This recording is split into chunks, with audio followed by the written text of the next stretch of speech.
Welcome to the 5 for 2 podcast with me, your host Adele, where we say no to careers where you're trading 5 days of misery for 2 days of fun.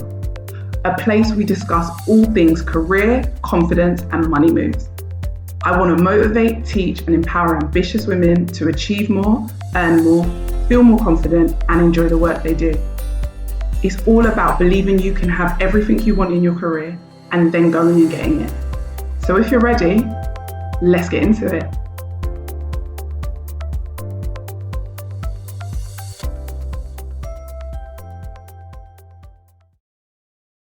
Hey everyone!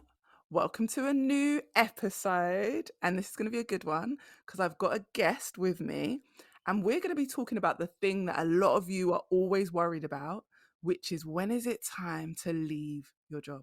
Like, how do you know when it's time to leave? A lot of you come to me with that question, like, how do I know when it's time to leave? And then also, where the hell am I going and what should I do? So I think this conversation is going to be really, really helpful. So today I am being joined by the lovely Sarah, who is also a career coach. You know, I love to interview another career coach so that you can get all the perspectives and all the information.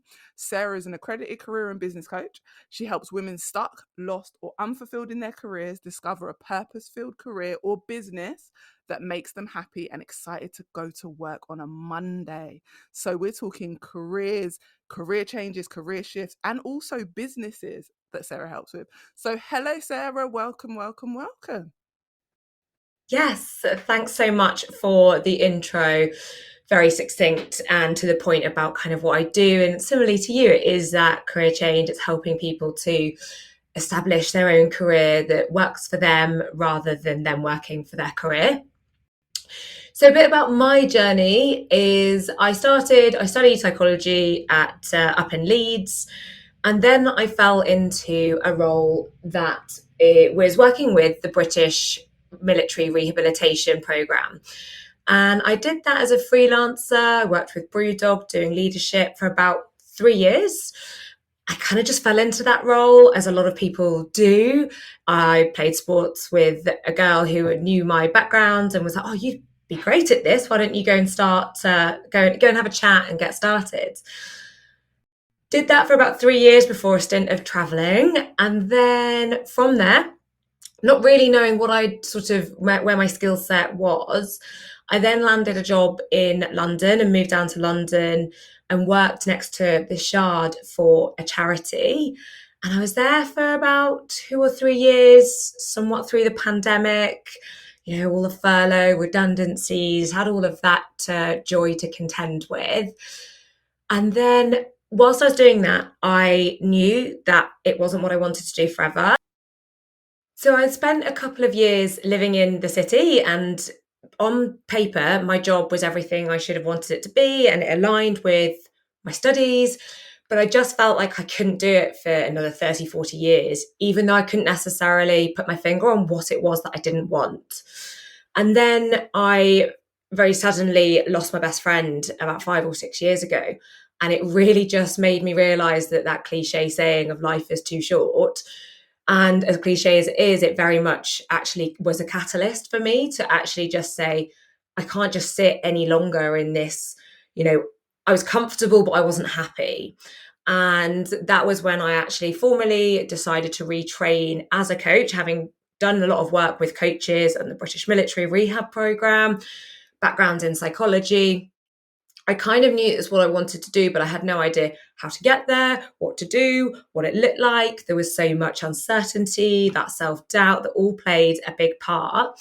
And then I formally retrained, and that was about 5 or 6 years ago now. So now my career is made up of a combination of doing research and evaluation. I have something called a portfolio career, which is 2 different roles, although the same skills and strengths are utilised for both of them. And I do coaching with women, some men as well, to help them to do exactly what I did and to take the leap, to step out of that self-doubt, to find something that's aligned to them and that actually they enjoy. And I've worked with people to go from marketing director to Pilates instructor. I've got marketing agency staff who are now teaching primary school kids out in Vietnam. I have seen everything in terms of career change over the last 5 or 6 years. Oh, love it. Love it. You said something really key that really resonated with me. And it was that you were comfortable but not happy. And I think that will resonate with a lot of people because a lot of us get really comfortable in our career. We know what we're doing, but then we don't understand why we're frustrated because we know what we're doing. We're good at what we're doing. And there's some comfort in that. But just because you're comfortable, what about being happy? And I don't think a lot of us get taught that in your career, you should be happy and it's okay to want to be happy. So I think we push through. Sometimes we hate what we do. We go in every day. We don't like the environment. We don't like the people, but we think no one's ever said to us, like, are you happy in your career? People talk about being happy in life, but your career is a massive part of your life. So are you happy or are you just comfortable? I really like that you said like you were comfortable, but you weren't happy. I think that's a really important thing that we all need to kind of look at when we look at our career is a combination. Like, because I still want to be comfortable in my career, but I want to be happy like first and foremost. And sorry to hear about your friend, but um I get that the little cliche, the life is too short. I definitely think about that a lot. Like, is this what I want to be doing for the next 30 or 40 years? I ask myself that question in career, in relationships, in friendships. Like, is this going to serve me for the next 30 or 40 years?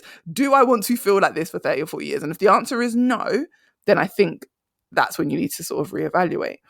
Um, so you having had so many like well not changes, but like kind of falling into your first job, which many of us do, then sort of evaluating your skill set and then sort of training as a coach and really finding your place, as well as having like currently having a portfolio career. Like, what do you think people should be considering before deciding to make a change, like in their job or in the industry that they're in? Yeah, so the kinds of things that people should be considering. And I think the first thing comes back to what you were just saying then, in terms of picking up on what I said. And it's that, are you comfortable and happy? Or are you comfortable and unhappy? Because I think that piece of awareness that you were just pulling up on then is that first bit, that we're not taught to go out there and be happy in our jobs, especially the different generations. It's a job is a job. And I hear my clients say to me all the time, their parents are like, you're not meant to love your job. That's not what your job is for. Your job is there to support you. And I think the first thing to consider about leaving is, are you comfortable? And is that keeping you there? Because that's what definitely was keeping me. And therefore, is it that self-doubt that's keeping you back? So I think one of the big things that stops people leaving, and it's that, actually, do I just not know what else to do? Have I got quite a lot of doubt about whether or not I could do it? And then, so the first thing to consider is what's potentially stopping you from moving. And for me, I knew that something wasn't right. I just couldn't put my finger on it. And so I just stayed for that little bit too long. But I think there's lots of things to consider if you're thinking of changing. And I don't know if you've been working through quite recently with this, Adele, but I find really recently I've been having a lot of discussions around breaking apart the environment and the job description and the job role itself. Because Yes. actually, the job role, the job that you do, can be very impacted by the environment. And if you've got a micromanaging toxic culture where you have no work-life balance and you're a bit burnt out, things that you typically might enjoy in that job role are going to be tainted by the environment, because you might not be able to be organized because there's too much pressure to get things over the line. You might have a micromanager, therefore you don't feel like you're trusted, so you don't make decisions. So all these things in your job role of what you actually might enjoy in another environment might be tainted.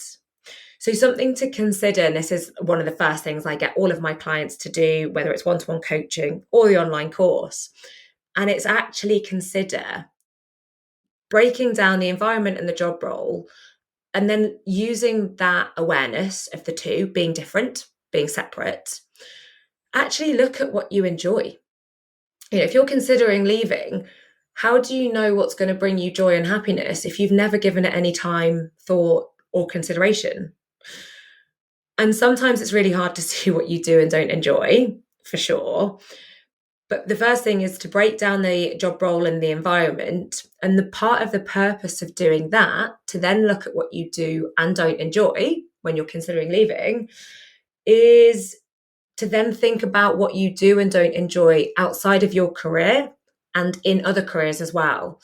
And I think this is actually one of the most pivotal parts of understanding what you do and don't enjoy. And it's looking at you, you're a holistic human. You're not who you are at work. And so you want to think about, what do you enjoy beyond your current 9 to 5? What do you enjoy outside of work? What do you enjoy when you're out with friends, when you're hanging out with your family, when you're with your mates, when you're doing your hobbies, whether you're out hiking, traveling, playing a team sport, playing netball, I don't know, knitting, whatever it is, think about what you enjoy more holistically.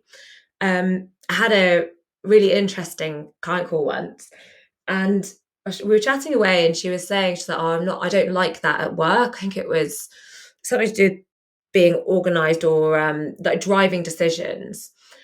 And then she was talking about how in her friendship group, she was the person who always did all the organizing of their group trips, their group holidays. She was the one that drives everything.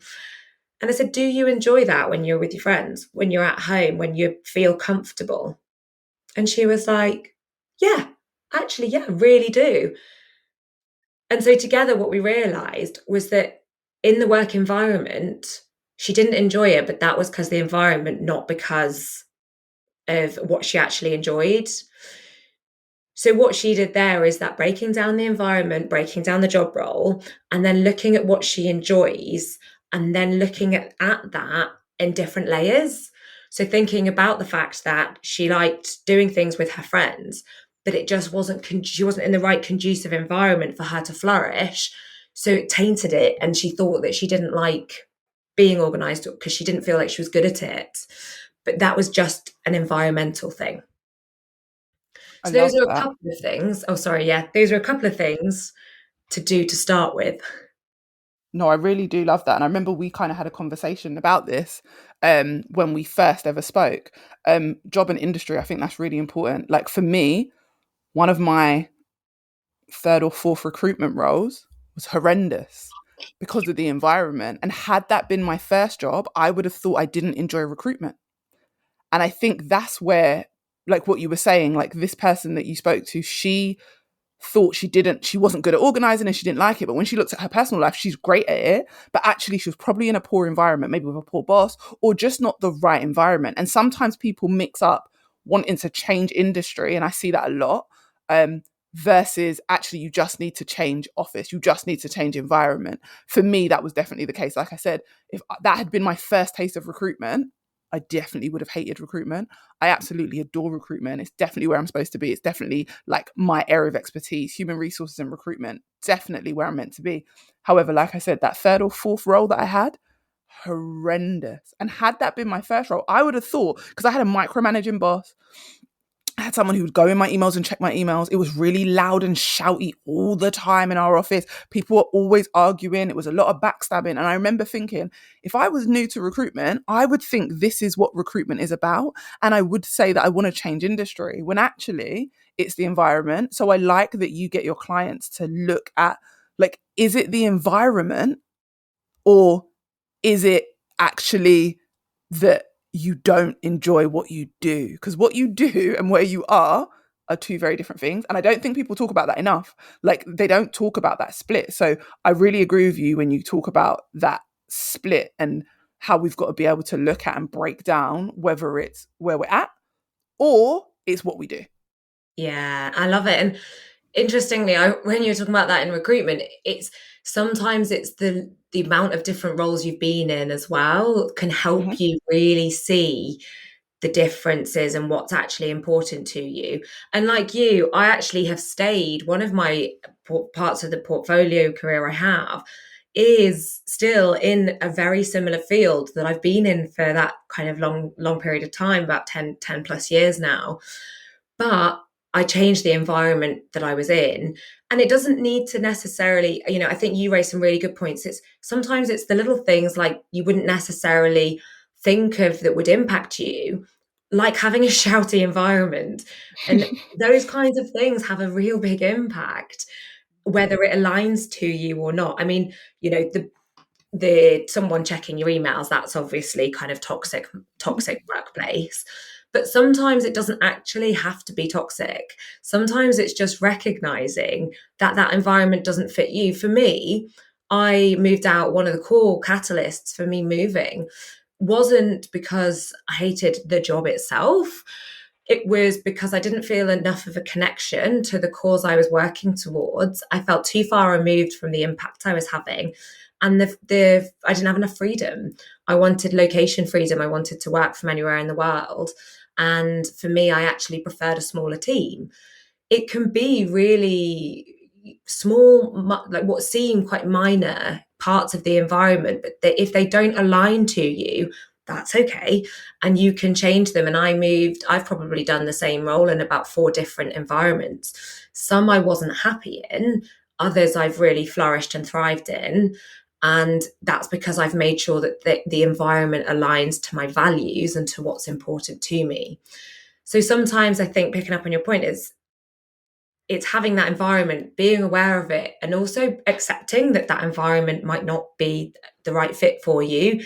And there's nothing wrong with that. It's not failure. It's not anything sort of negative. It's just sort of accepting it and saying, actually, I don't think that I want to be in a really big team. I think a smaller team might suit me. And actually, I want a bit more time to process things. I don't want to have to be pushed really quick to think about everything, to get everything over the deadline.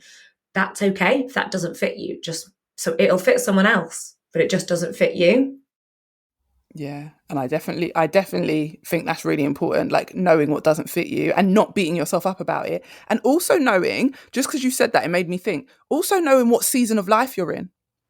Yes. Because when I was younger, I hated a big company. Only reason, you have to go through about 10 people to get one thing done. I am very, need things done really quickly. I am very impatient. I am very like, let's get it done, let's get it done, let's get it done. I can get what most people, like someone said to me recently, what most people would take a week to do, I can probably get it done in 2 days. And I'm very aware of this as I've got older, that I am quite quick, and it doesn't compromise the quality. However, when I was younger, being in a much quicker environment suited me better. So I had to be in a smaller or medium sized company. Versus as I got older, now it still frustrates me. It is still a frustration of my life that when you work for a massive company, it takes about 500 approvals before you can get something done, which is very annoying. Or every department has someone else who has to be involved, or a different system. Like that drives me mad. Like all the different systems, everyone working in silos, no connection. However, at this age, because I now have my business, and because I my focus is more my business, in my 9 to 5 that the listeners know that I do part-time, I don't mind being in a huge company where things take a bit longer, because it actually means that I don't have to use as much as my brain power as I did when I was in a much faster moving company. And I know that sounds really weird to some people. They're like, oh, Adele, you're not using your brain. No, I don't need to, because that job needs to complement my business. My business uses up a lot of my brain power. So I need a job that maybe doesn't move as fast as I needed it to move in my 20s and 30s. So I think like my early 30s, oh my gosh, this job would have drove me mad because I need it to be faster, versus now. So I think the season of life you're in is also really important along with these other things. And I think we've covered so many things already, Sarah. But what I wanted to say to you was, what are some key signs, maybe some more generic signs for people to look out for, that let them know that the job's no longer for you? Like, are there any sort of general things that people can look out for to have an idea that maybe this job isn't for you anymore?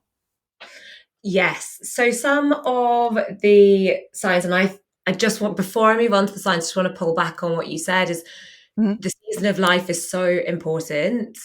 And yeah, thinking about leaving, I often get people to do short, medium, and long term, because you want your career to serve you in different stages of your life. And for example, freedom for me in my early 20s might have been important. In my 40s, maybe I want a full-time job in an office. So it can change. But some other signs. One of the signs that I think is a real telltale sign that the job itself is not necessarily right for you is if you're making quite a lot of mistakes, and although you're good at it, or either you're making some mistakes or you could be good at it, but it doesn't feel naturally easy. And it feels like you're kind of going against the grain with your work.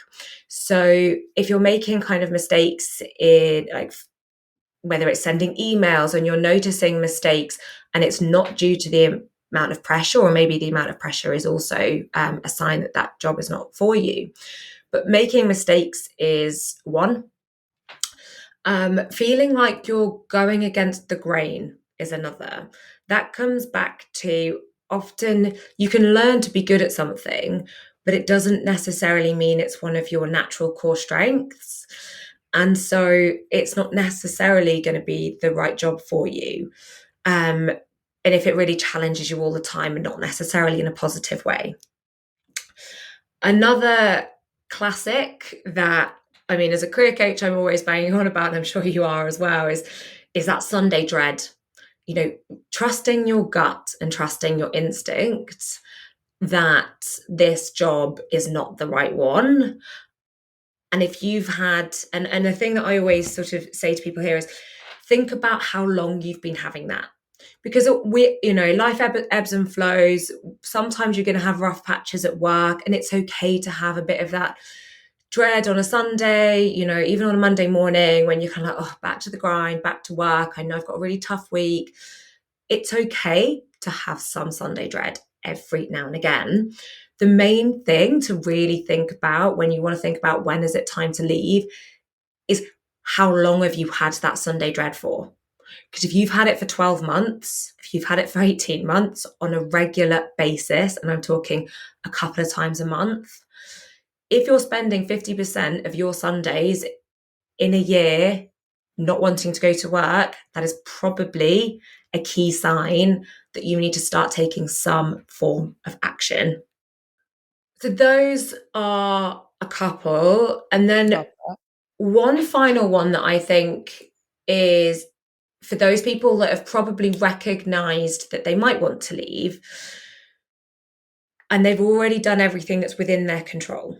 Whether you've escalated a problem up to a manager, whether you've tried to have a really frank conversation with your team or colleagues, and you've tried to implement strategies to whether it's increase your work-life balance or open up communication channels or create more trust and autonomy at work, is if you've done everything that's within your power to fix whatever situation you might be in and still it's not working for you, that's probably another time to really consider leaving.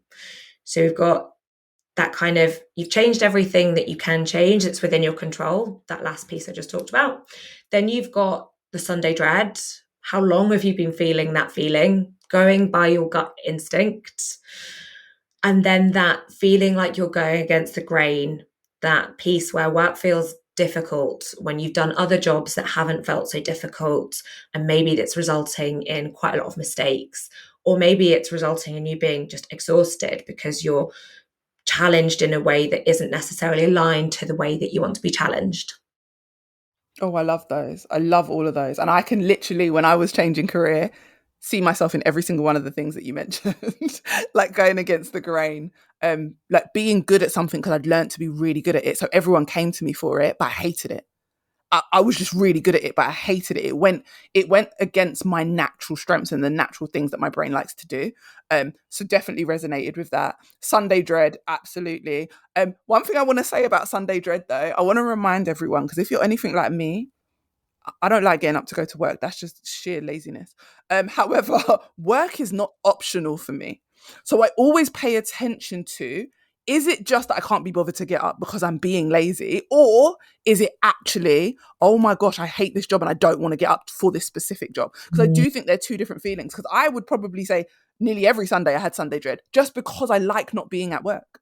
And that's also a sign that back when I was younger, I didn't realize, but identified as I just enjoy a little bit more time freedom. That's all that was. And that led to me being able to negotiate part-time hours and full-time money and things like that. But it actually wasn't Sunday dread. I had to realize the difference between the two, the actual dread, which is the job, and just the general, nobody wants to do labor for someone else. I don't care what anyone says. None of us grew up really wanting to do labor. Like I probably wanted to be a firewoman, a princess. I wanted to be a lot of things, but I never thought I'm going to go and work for someone. We're all conditioned to do it at some point in our life, and we do go and work for someone. But getting up and going to work for someone at 8 a.m. or 9 a.m. has never been enjoyable to me. So actually, I had to learn to differentiate between the work isn't optional. I have to get up, Adele. Like, I don't want to. It's winter, it's cold. We live in the UK. Who wants to get up? Versus, oh, I don't like the people I work with. I don't like the job I do. I'm frustrated. I'm stressed out. And I think it's really important to see the differences. And Mm. another key one that I think that I always like to say to my clients, if they offer you way more money and that still doesn't motivate you, you don't like your job, leave. It's a sign. It's a sign to start. Because I've been in those situations where it's like, they offered me like almost double my salary to stay. And that if that didn't motivate me, and I'm not saying we're all motivated by money because we're not, a lot of people are motivated by different things. But if a pay rise, a promotion, all these things that usually get you going, a new project, whatever it is, are not getting you going, it's probably a sign that you've gotten too far in your job. Maybe you're just at a certain level and they can't challenge you anymore, but it's a sign that you probably need to remove yourself. And I think that's really important. Like if you're being offered more money and you're still like, oh no, if you're Yeah. being offered all the things that previously would have made you excited, then it's probably not for you. And I like that you mentioned mistakes, Sarah, because I think that's really important as well. Because sometimes we can go from being really good at our job to making the silliest mistakes. And that's usually a massive sign because you're probably bored, you're procrastinating. And then when you go to do the work, you do it really quickly and you make mistakes that you would have never made before. It's probably a sign that you've outgrown your job. Because I think sometimes people don't realize that it's not even just you want to change industry or you don't like your career. Sometimes you just outgrow a job and you need something bigger. So yeah, everything you said I really resonated with because that's what it made me think of. It was like, oh, when I was like in both situations, when I was in the wrong industry, those things came up that you mentioned. And when I outgrew my jobs, those things that you mentioned came up. So I think no matter what the catalyst is, the steps are the same. Exactly what Sarah mentioned. So if you didn't hear everything she said, I want you to go back a little bit and re-listen because they are very key signs to you not wanting to be in your job anymore. Yeah, and I love what you're just saying there. So about the if you were offered all the money in the world, and um, on top of that is, do you want your manager's job? If you want Oh, career progression yes. and you're looking at your manager's job and you're thinking, oh God, I absolutely couldn't think of anything worse than doing what they're doing right now, Yes. is a bit of a sign. And I definitely remember looking at some of the progression opportunities at one of my jobs, and I thought, oh, no, Yes. not that's totally for them, and that's great. It doesn't mean it Mhm. needs to be for me, but actually, once I've got everything out of this role, what am I doing? Staying. What's the purpose of me still being here if Yeah. I've like you said, I think it's that outgrowing that role, but Mhm. acknowledging that you might not also want your manager's position. You might do, great. Yeah, If you don't, but you might might not. Yeah, you might not want that step up. That's yeah, really important because you might not want that step up. And then what does that mean? And I do think that gets scary for a lot of people because what does that mean when I'm good at yeah, what I do? I'm bored and I don't want my manager's job, but where else do I go? And I think that's a key part where a lot of people definitely probably come to you and come to me as career coaches and are like, this is the crossroads. Where do I go? Because I don't want my manager's job, but I also don't want my job. So does that mean I have to leave my industry? And sometimes it means that's the point where you have to, there's other things maybe in your industry that you haven't been aware of and exploring, or actually you may want a total shift. And I think that's like a really strong crossroads. So yeah, thank you for bringing that up because I do think that's really important. Um, with all that being said, because I think the way we've spoken about it, it just seems very much like both of us have made career changes. So it seems very much like, yeah, we realized that our skills weren't right. We realized all these things. We were bored. We were making mistakes. We were whatever it was. Also, we changed career, but we've made it sound really easy. And we both know that it isn't that easy. So what do you think people find the hardest when trying to change industry or just leave their job and go for something similar or a higher position or more money? Like what do you think makes it hard for people? What's the hardest thing? That's that's exactly it, isn't it? Like, we make it sound easy, other people make it sound easy. Like, "Oh, my mate's just changed and they were a lawyer and they're now a teacher." And they make it sound like it happened in about 2 weeks. Right? But it's the time that it takes, I think, that's one of the first things that it's one of the hardest, is that you've got to stick at it, you've got to keep that Mm. momentum, you've got to keep that motivation. And that's one of the hardest things I see, is people have a rough week at work, a rough day at work.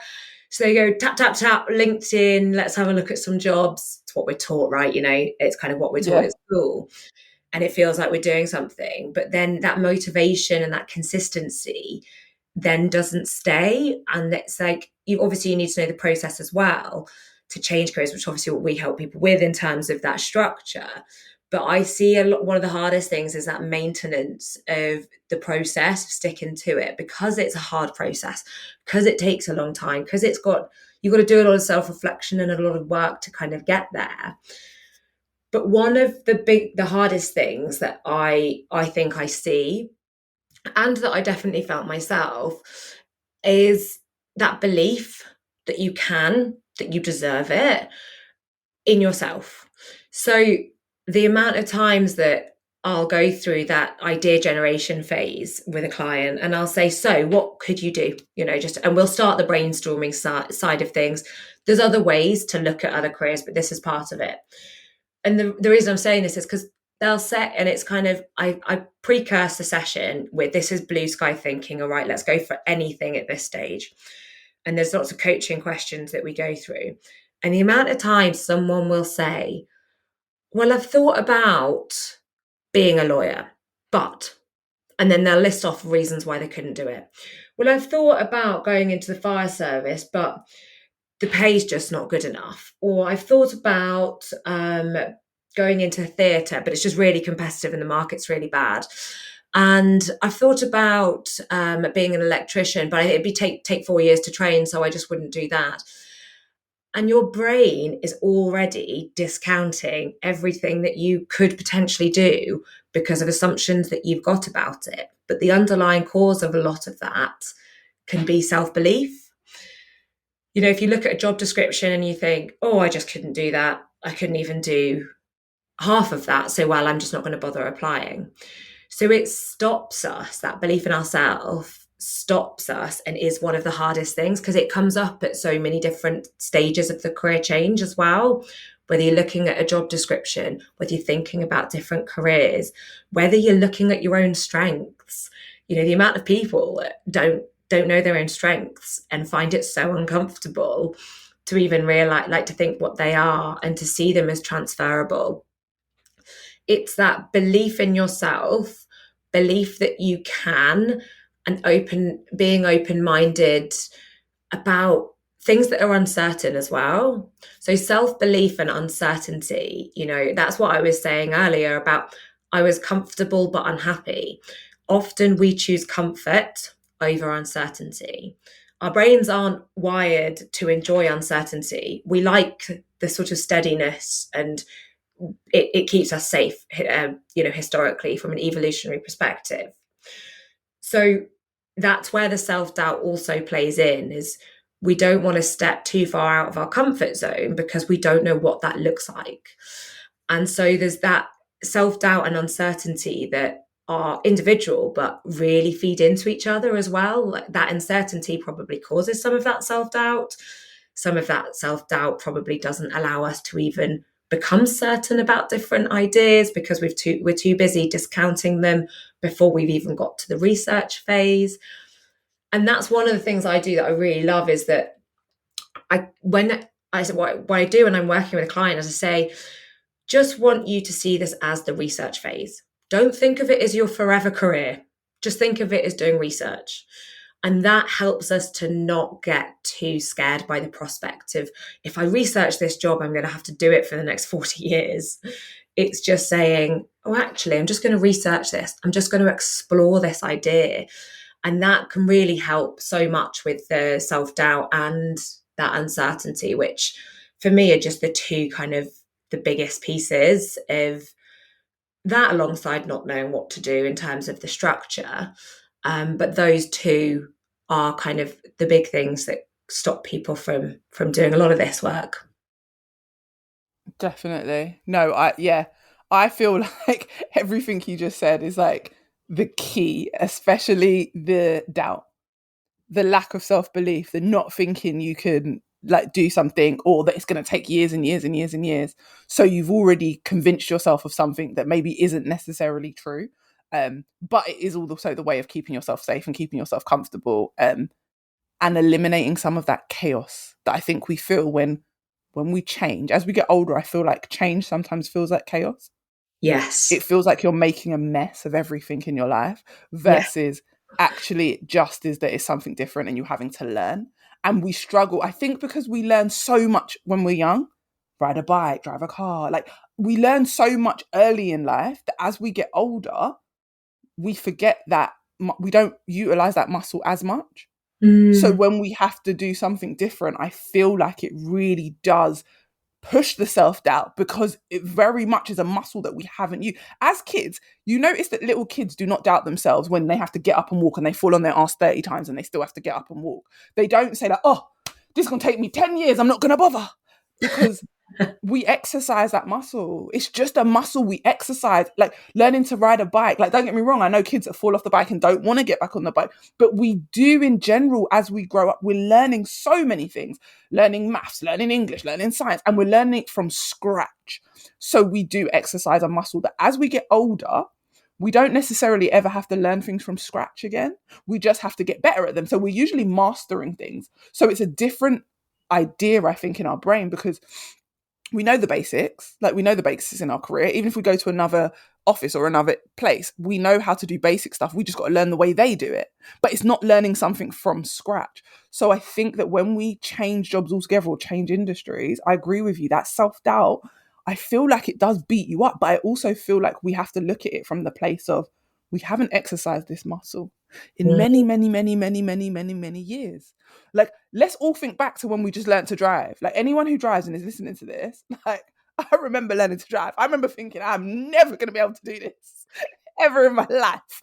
And now I drive on autopilot. I sometimes go the wrong direction because my brain is so focused on that's the way I usually go. So I just drive on autopilot because I've become so complacent, not complacent, but just so used to that thing that used to scare the hell out of me. Your career change is going to be the same. It is going to scare the hell out of you at the beginning, but if you can push through that doubt, and I know that's easier said than done, and I like the fact that Sarah said about time. Give yourself time. It's not gonna, Rome wasn't built in a day. Your career change isn't gonna be built in a day. It took me 6 months to really pull the trigger. I knew I didn't want to be a teacher anymore. I knew I didn't want to work in childcare anymore. It took me 6 months to pull the trigger because I kept saying, like, I kept finding reasons to stay. I kept thinking, okay, I'll just get some more money. I kept doing things that should have, in my mind, make me want to stay. But eventually, I think over time, just like Sarah was saying, the time that you need to give yourself, I was able to quiet the self doubt. And even though it was still there, I was able to say, do you know what? As scared as I am, I'm more unhappy than I am scared. And I think a lot of people, you don't have to wait to get to that place. But when you get to the point where you're so unhappy, the fear, you don't even care anymore. And just to remember, even when you are feeling that doubt, I think another key thing is to just say to anyone listening, you don't have to jump ship straight away. Yes. Break things down into small bits. Like, you don't have to be like, oh, I'm leaving my job, I'm leaving everything I know. Absolutely not. Get a CV together. That's step one. Start going to interviews. I almost feel like, and do you notice this, Sarah, that people think because they've gotten their CV ready and they've gone to interviews, that's it now. They've left their, like, they're almost scared of going to the interview because that makes it real, versus you're just dipping your toe in the water. You can still decide to stay where you are if you really want to. Yes, yeah, I get that a lot of people thinking that just because they're sending their CV off, they have to take it. And Yes. actually, something that I often say to people is if you get the job and there's parts of it that don't suit you, you can always ask for that bit to be changed in your contract. You also have autonomy over the next step. You don't have to just slot into whatever their current external model looks like in terms of what they've written on their job description. You can also request something so that it fits more in line with you. And you can make a career change in a comfortable way. I think that always really surprises people. I think they think that you leave one job and then you go and maybe you just change and you start a new job, and it's Hmm. not quite like that all the time, you know. And as we've talked about already, Adele, like, you can work a job that is actually makes you a bit happier but is in line with what you've previously been doing whilst you retrain. Mm. That is also one way of doing it. It doesn't have to be this stark, big, quick change that I think a lot of people see it as, of, oh well, Yeah. they were, you know, once an evaluator and now they're a coach. Well, yeah, but I also worked for a few years part time. So that I was comfortable, I was stable, I was paying my London rent. I did all of that whilst I worked as a coach to build it up. It doesn't all, and I think that people are always quite surprised by that when I tell them, Yeah. in terms of people that thinking about a career change, is you don't have to jump. You know, take the risk that feels good for you, because that's the only way it's going to be effective. If you look at the way someone else has done it and you try and mimic them, but your risk profile is lower, it's not going to work. Mhm. You've also got to consider that, and I've gone off a bit of a tangent from your original point of the CVs and interviews of making it work. But I think what it's done No, is I love it. made me think about making it work for you, including, you know, you don't have to take the job if you get an interview. You might get a really bad vibe from them. You might think, actually, this Yeah. is a no from I me. know. It's you testing that out as well, rather than that Yeah. historical, oh, well, I've gone to interview, you know, I'd be lucky to get the job. Nah, they'd be lucky to have me. Absolutely not. Yeah, absolutely not. Totally agree with that. Absolutely not. You don't have to take the job. And also, just what you were saying, it wasn't even off on a tangent. I think it like molds so nicely together. Um, you don't have to take the job just because they've offered it to you, and you've never worked in the new industry before. If this is a career change, a total industry change, you have never worked in the industry before. You do not know if you're going to love it. I'm the most realistic and honest career coach. Just because you think you're going to be great at it, just because you've assessed all your strengths and you think you're going to align with it, don't mean you will. But guess what? That's a part of the journey. So just like Sarah was saying, that even though she became a coach, she still was working, because guess what? We're dipping our toe in. We're figuring it out. Also, when she became a coach, probably how like when I became a coach, I definitely know this is true. I knew I wanted to do careers and I was just doing CVs and interviews, but I hadn't gotten all the way to the point where I knew I was a career change coach, where I knew I was a confidence coach. That evolved over time and me realizing what I actually was helping people with. But me still having my 9 to 5 meant that that evolution didn't feel too scary, because I was still in both jobs, if that almost made sense. So Mm. understanding that when you make a career jump, it is still an unknown. It's an unknown variable, because you still don't know, will you love it? And like, we going back to when we first started this conversation, you might not like the environment. So you may change industry and then not like the environment, and then be like, okay, is it the industry or is it the environment? And understanding that maybe you need to go and test that environment again in another environment to figure out if it's where you need to be. I always say to my clients, we're not necessarily going to get your dream job first time. The Mm. start of your career change is figuring out, is this right for me? Do I love this? And then building on that career, building further, just like you built your original career, building on that career change. So I think when it comes to a career change, it is really key to understand, like, oh, actually, you don't have to do everything in one go. I definitely didn't make any changes. And except for my first change where I left teaching for recruitment, that's one big change. But I say to people all the time, my mindset was very much, oh, I'll go back and be a teacher if this doesn't work. Mm. And that made me feel safe. And that's what Sarah's talking about with your risk. Like, everyone's, what people are willing to do risk wise is different. For me, my safety net was always, I'll just go back to teaching. I don't care. Like, I'll go back and teach. I can teach. Like, if everything falls apart, I'll go back and teach. Listen, guys, it's been 15 years. I've never gone back. But in my mind, I can if I want to. Even to this day, I tell myself, if I really wanted to, I could. I don't know how I would. But in my mind, I was teaching for 10 years. If I want to go back, I can. That gives me a sense of safety. For some of you, you may need to tell yourself, I'm already in leadership. I can go back to leadership in that old industry if I need to, and I hate the change. Sometimes your brain just needs something in the middle. We don't go from I can't to I can without a middle ground. And I think that's what Sarah's talking about, the middle ground. So yeah, I don't think you went off a tangent. I think that was super helpful for all the people listening. So thank you for going in that direction. I can't believe we've been talking this long already. It's been such a good conversation. But before I let you go, I wanted you to let us know, are there any tips you would give anyone who's listening right now on how to get started with a career move? Yeah. So have you got any tips for us? So, in terms of how to get started, I think we've covered so much in terms of recognizing awareness of where you are, splitting the environment out, thinking about your strengths. We've talked about uncertainty and self doubt. And I think one of the first things is recognizing if that's holding you back. But in terms of, remind me what the question is, I've been summarizing now and forgotten it. How does someone get started? What's a tip for someone to get started with a career change? It's that looking internally.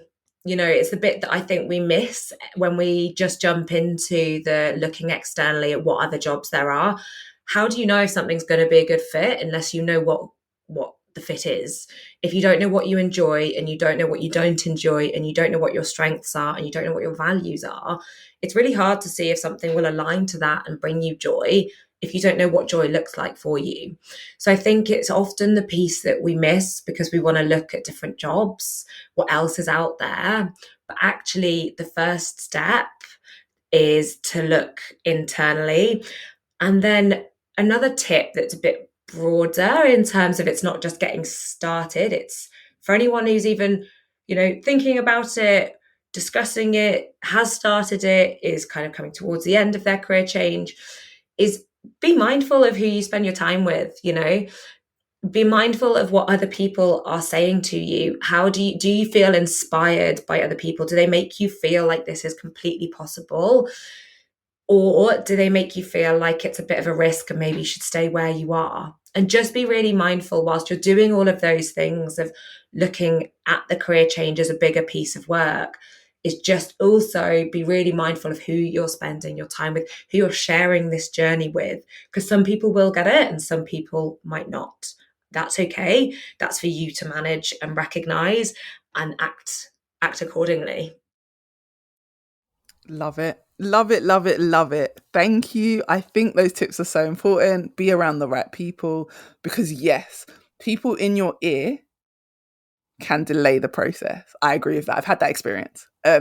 Being around the wrong people who are telling you it's not possible. I got told my whole like, there's no way I can go from teaching to HR. It's just not possible. I then went to my first interview and they said the same exact thing to me. It's not possible. I hope they're all listening to me on my podcast now.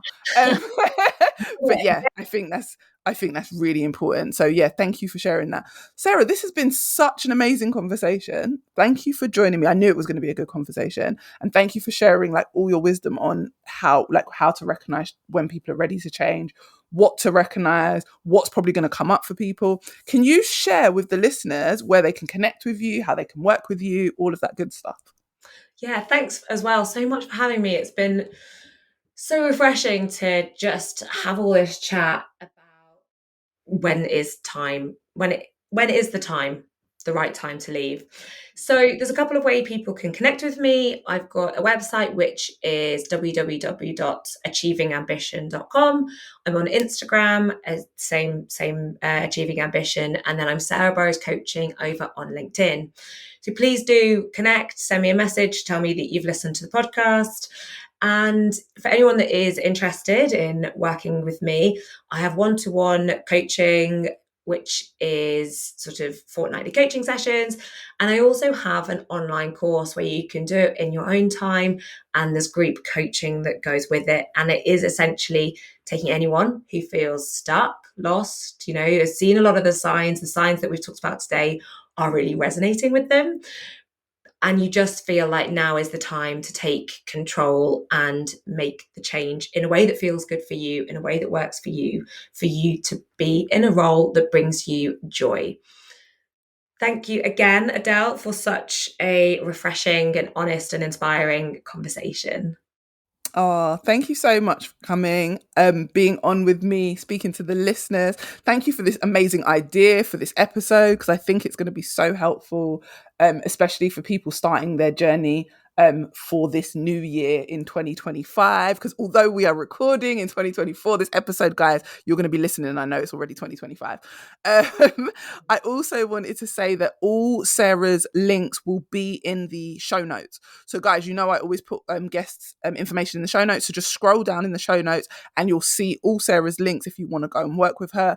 Definitely follow her, get to learn how she does things. So, yeah.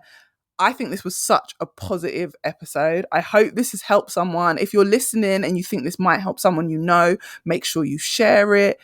Why not like the episode, rate it, leave us a comment, let me know. You guys know where to reach me at any times. Thank you again, Sarah, for being here. This has been such a good episode. And guys, I'll speak to you all in the next episode. I hope this episode gave you exactly what you needed and motivated you to confidently take steps towards your next career move. If you enjoyed it, screenshot and share it on your socials, tag me on Instagram, and come join my community of amazing women working on leveling up their confidence and career. Thanks for listening, and see you next time.